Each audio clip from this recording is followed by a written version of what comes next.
지난 영상이 업로드된 이후에 또 한 번 상황이 귀에 요동치는 일이 있었죠. 윤희준 대표가 지난달 25일 기자회견을 한 건데요. 이 자리에서 뉴진스를 위해 가이브와의 주주관계 소송 1승 결과로 깨달 256억 원 상당의 부동산을 포기하겠다라고 밝혔습니다. 그리고 27일에는 이 1승 판결문이 공개됐죠. 제가 이 판결문 꼼꼼히 읽어봤거든요. 그래서 이번에는 이 판결문이 실제로 무엇을 말했는지, 그리고 윤 대표가 왜 기자회견이라는 방식을 선호하게 됐는지, 이 두 가지를 중점적으로 이야기해 보려고 합니다.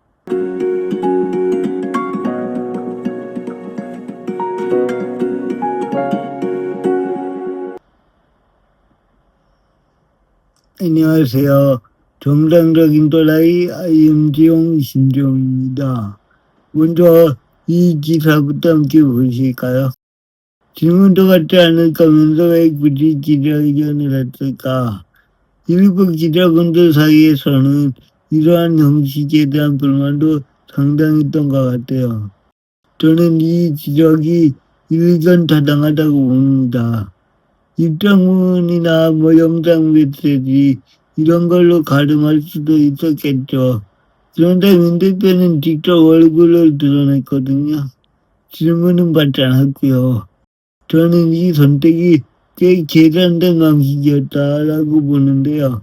그동안의 보도 흐름을 보면 이래요. 2024년 4월 22일, 그러니까 하이브의 감사가 시작된 이후부터 한쪽 입장은 빠르게 퍼졌고 다른 쪽 입장은 축소되거나 무시되거나 맥락이 잘린 때 전달되는 장면이 반복됐죠. 기자분들께서 아마 누구보다 잘 아실 거예요. 이번 판결문 공개 이후에도 이 판결 내용을 구조적으로 짚은 기사는 제 기억으로 2개 정도밖에 없거든요. 대신 기자회견이 이슈였다. 기자회견 때 윤 대표 옆에서 남자가 누구냐. 이런 기사들만 나왔죠. 그렇다면 민 대표 입장에서는 당연히 이런 선택을 해야 하지 않았을까요?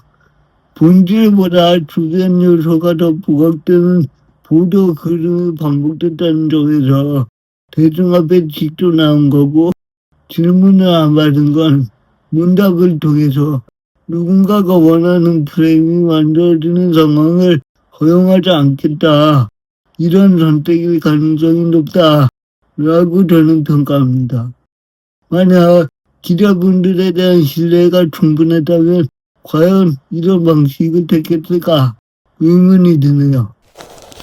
그리고 이 자리에서 나온 게 바로 256억 포기 선언입니다. 이건 단순한 감정적 제스처로 보기 어렵습니다. 누가 256억을 포기합니까? 시황만 하려고. 어쨌든 부동산 포기의 표면적인 이유는 뉴진스를 위해서라면 포기하겠다 이거였죠. 그런데 저는 숨은 의미가 하나 더 있다고 봅니다. 입싸움을 계속 돈의 문제로 몰고 간다면 그 프레임에는 올라타지 않겠다. 256억 그거 내 능력으로 벌지 뭐. 이런 의지가 담긴 선언이요.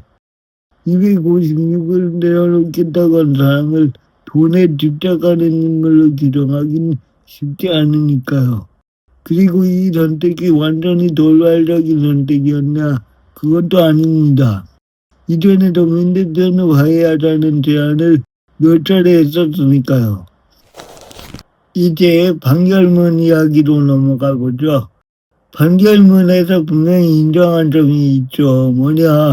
민 대표가 카카오톡 대화를 통해서 하이브의 지배구조로부터 벗어나기 위해서 다양한 아이디어를 검토했다라는 겁니다. 이게 사담이었든 아니든 죽으려고 했든 살려고 했든 어떤 맥락이었든 간에, 그리고 계약 만료 후를 가정하고 있더라도 이 이야기를 나눈 건 사실이기 때문에, 하지만 동시에 재판부는 그 논의가 있었다고 해도 이게 계약 해지를 정당화할 정도의 실행 단계에 이르렀다고 보긴 어렵다고 판단했어요.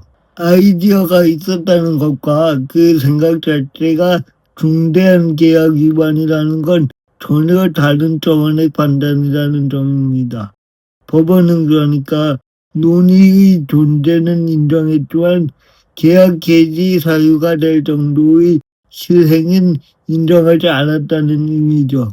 특히 이 모든 아이디어의 실행에는 하이브의 동의를 전제하고 있기 때문에 이것도 판결문에서 명확히 짚어졌어요. 그리고 음반 밀어내기 권유에 대한 항의 역시 계약 위반으로 보기 어렵다고 판단했습니다.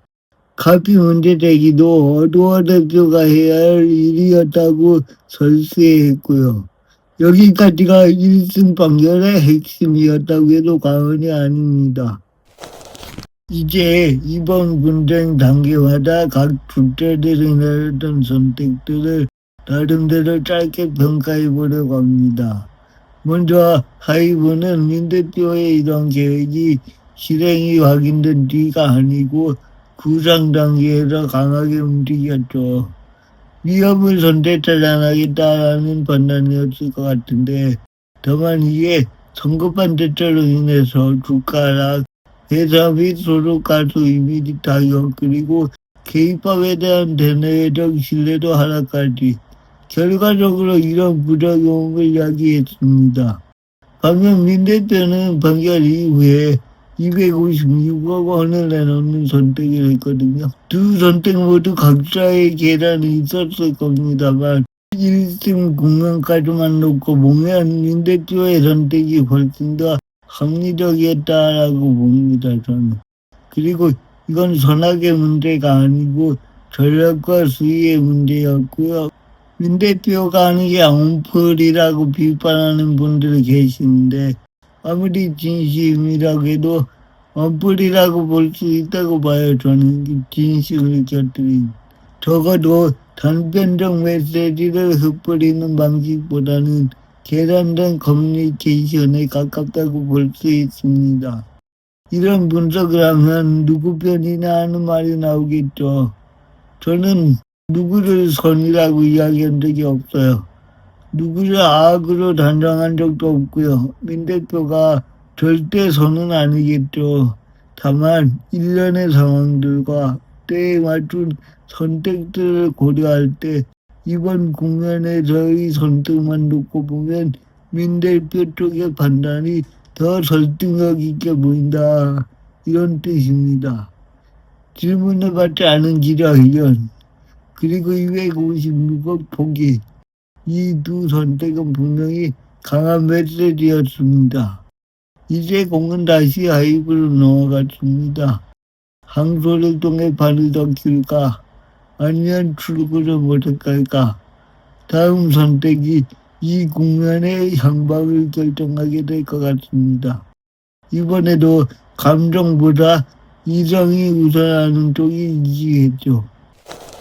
덧붙여 뉴진스 멤버들이 영국 댄스 연습실에서 연습하는 영상이 웨이보를 통해 유출됐고 최초 유포자의 IP가 한국으로 나왔다죠. 이번에 민 대표를 대리한 세종의 변호인들이 공판결을 통해서 아이돌 멤버의 개성과 인격이 존중돼야 한다는 점을 강조해온 민 대표의 소신과 진정성이 법원을 설득하는 데 큰 역할을 했었다라고 인터뷰에서 밝혔어요. 항소심에서 하이브가 조금이라도 유리한 판결을 받으려면 이런 문제들부터 상식적으로 대응하는 모습을 보여줘야 하지 않을까요? 긴 이야기 들어주셔서 감사합니다.